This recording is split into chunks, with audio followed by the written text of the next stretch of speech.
Hello, wise women. Well, it's a very rainy, cold day in Vermont, and here we are at the beginning of June, where we hope to see the sun, right? And those warmer days. We definitely look forward to that in Vermont. And I want to talk today about these dark, cloudy days. Some of you are on my CircleSo site, which I invite all of you to join. CircleSo is a platform that I post some of inspirations and ideas to think about as we overcome loss, as we age in our lives, and it's totally free. All you have to do is type in circle.kamaripatricia.com.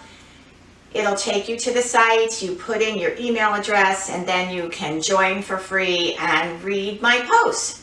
So this past week, I wrote a post about letting in the light. Letting in the light.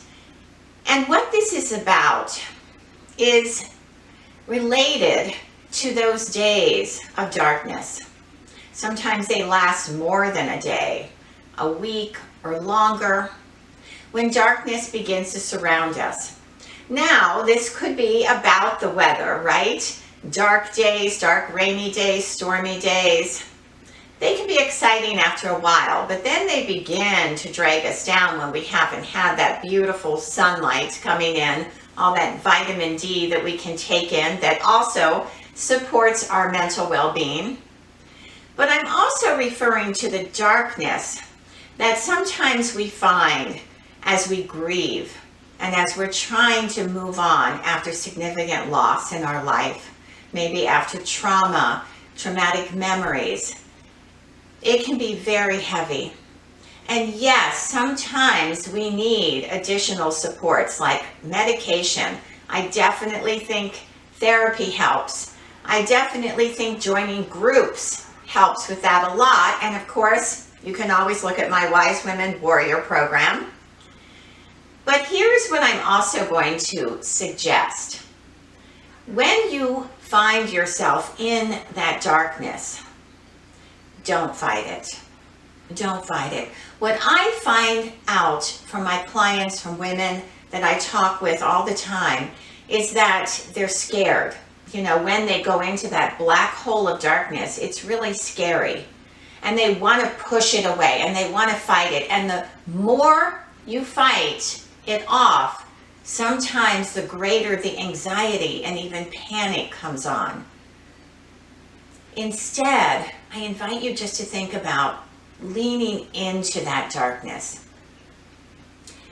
accepting it, recognizing it, not fighting it in an anxious way, but just getting to know the darkness, what it's all about. And as you lean into that darkness and it becomes a little bit more familiar to you, I believe you will find the light. You will find the light. Now, you can certainly do other things to bring in the light. As always, I suggest yoga. I suggest meditation, eating healthy, taking care of yourself, trying to get enough sleep. All of those things are very important. Connecting with other people in community, in groups, very important to have that support.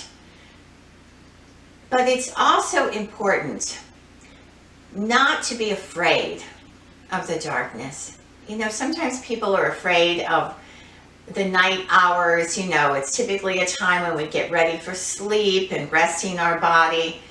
And sometimes I find the nights are when I can paint and I can be creative. It's just a time that I have felt is often unfamiliar, but I find a way to be friends with it and to make it more familiar. And so I invite you to think about this. Letting in the light when you feel the darkness surrounding you. I think it will help you, along with many other things, including my yoga classes that you can subscribe to.